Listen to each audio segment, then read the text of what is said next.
O trabalho de pesquisa tem como tema análise da confiabilidade e eficiência das informações contábeis como suporte para a gestão das entidades condominiais.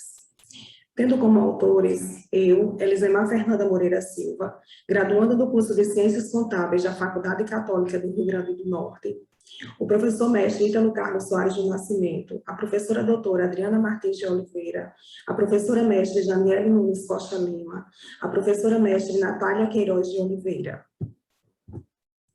Inicialmente, destacamos a conceituação que o Couto traz acerca da contabilidade como a ciência social que estuda o patrimônio das entidades e fornece os dados necessários para instrumentalizar os processos decisórios e a tomada de decisão.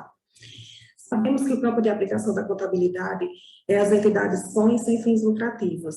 É neste íntere que destacamos o condomínio, o ente despersonalizado, sujeito de direitos e deveres, sob a responsabilidade de um gestor para prestar conta. Está disciplinado pela Lei 10.406 de 2002, que é o Código Civil Brasileiro, onde traz a obrigatoriedade da elaboração do orçamento das receitas e das despesas anualmente, assim como do síndico cobrar as contribuições e prestar conta anualmente à Assembleia. Por mais que o condomínio ele tenha esse caráter autônomo, mas pelo fato de arrecadar receitas, de gerar despesas, e considerando que as normas brasileiras de contabilidade, ele não traz normas específicas para a contabilidade condominial, surgiu a motivação de estudar o seguinte problema de pesquisa: qual a percepção dos síndicos sobre a utilização das informações contábeis como controle da gestão para as entidades condominiais? O objetivo é identificar a percepção dos síndicos sobre a utilização das informações contábeis como controle de gestão para as entidades condominiais.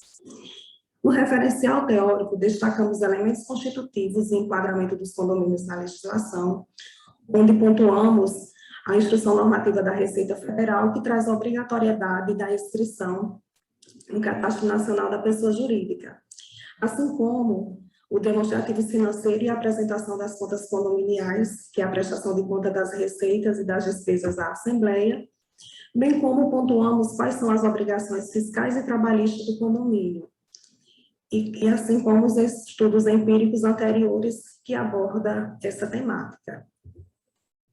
A metodologia, a classificação da pesquisa quanto aos objetivos, ela é descritiva, quanto à natureza é quantitativa, quanto aos procedimentos é uma pesquisa de campo, e se deu através de 5 empresas administradoras de condomínio da cidade de Mossoró, do estado do Rio Grande do Norte, encaminhado para 200 síndicos, tendo uma amostra final de 14 respondentes.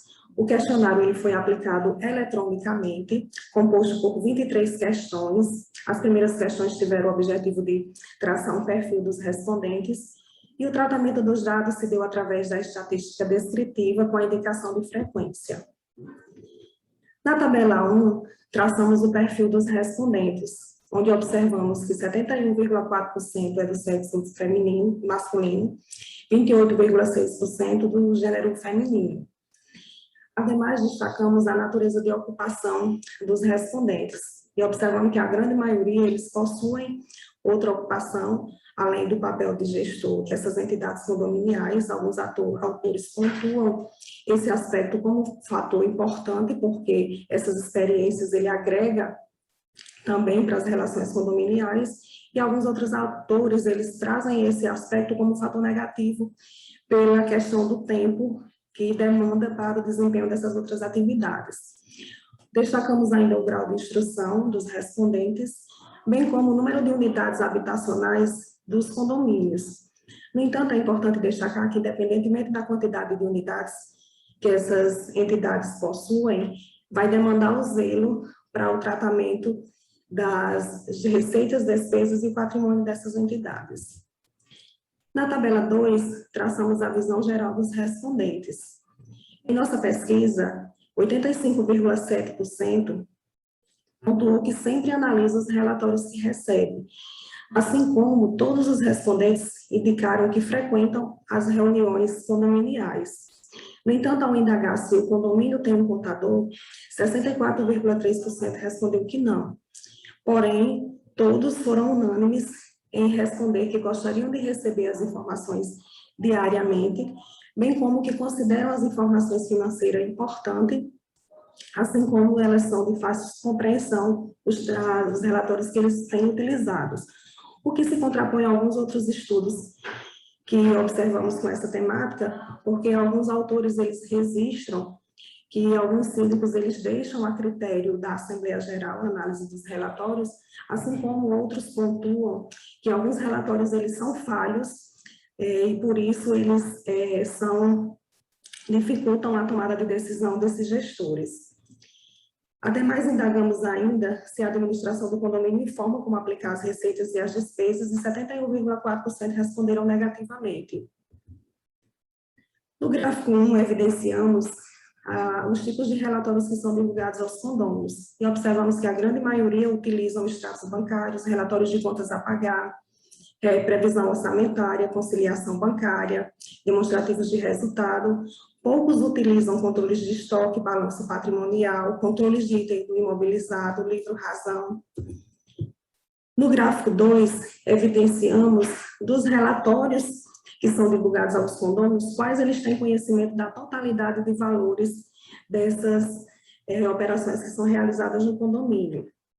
E a grande maioria tem conhecimento tão somente das cotas atrasadas e não pagas, do salário, dos encargos, das obras, dos déficits e superávites da gestão do períodos, e poucos têm conhecimentos com relação à questão das contingências judiciais, das perdas por cotas não realizadas e dos níveis de desgaste dos equipamentos. No gráfico 3, evidenciamos quais são as principais ferramentas utilizadas na elaboração de orçamentos e planejamentos, e observamos que muitos ainda utilizam apenas planilhas de controles. Poucos utilizam demonstrativos contábeis na elaboração dos seus orçamentos. Na tabela 3, percebemos quais são a administração utilizadas nessas entidades, e 14,3% trabalha com a administração própria, 35,7% com a parcial, e 50% eles terceirizam. Na tabela 3, evidenciamos com que frequência é realizada a prestação de conta, e 78,6% realiza de forma mensal, e os demais de forma trimestral, semestral ou anual. Na tabela 5, evidenciamos de que forma o síndico ele visualiza o profissional contador, e verificamos que a sua grande maioria vê como um controle de gestão e patrimônio. No entanto, ainda tem aquele síndico que visualiza o contador como mero contabilizador de impostos. E, por fim, evidenciamos como o síndico ele aplica os recursos que são oferidos com as arrecadações das receitas. E percebemos que alguns síndicos eles têm essa dificuldade em gerir as receitas do condomínio, onde alguns mal conseguem pagar as despesas e outros apenas limitam-se a depositar na conta do condomínio. Poucos são os que proporcionam melhorias para a valorização do patrimônio. Portanto, percebemos, então, que o síndico ele necessita de auxílio contábil para a administração dessas entidades. Dessa forma, evidenciamos que se aplicarmos as ferramentas patrimoniais e gerenciais que a contabilidade dispõe, essas entidades terão relatórios eficientes e satisfatórios para o controle e tomada de decisão. Com isso, podemos considerar que a pesquisa realizada demonstra uma relevância para o profissional contador da área condominial, assim como também identificamos um nicho de mercado para a atuação desses profissionais, ampliando o debate sobre o tema e fornecendo informações pertinentes para esse segmento. Para finalizarmos, trazemos aqui um texto bíblico, onde demonstramos que o melhor investimento é o conhecimento, que nos diz: feliz é o homem que acha sabedoria e o homem que adquire conhecimento, porque melhor é o lucro que ela dá do que a prata, e melhor a sua renda do que o ouro mais fino, mais preciosa do que pérolas, e tudo o que desejar não é comparável a ela. Provérbios, capítulo 3, versículos de 13 a 14.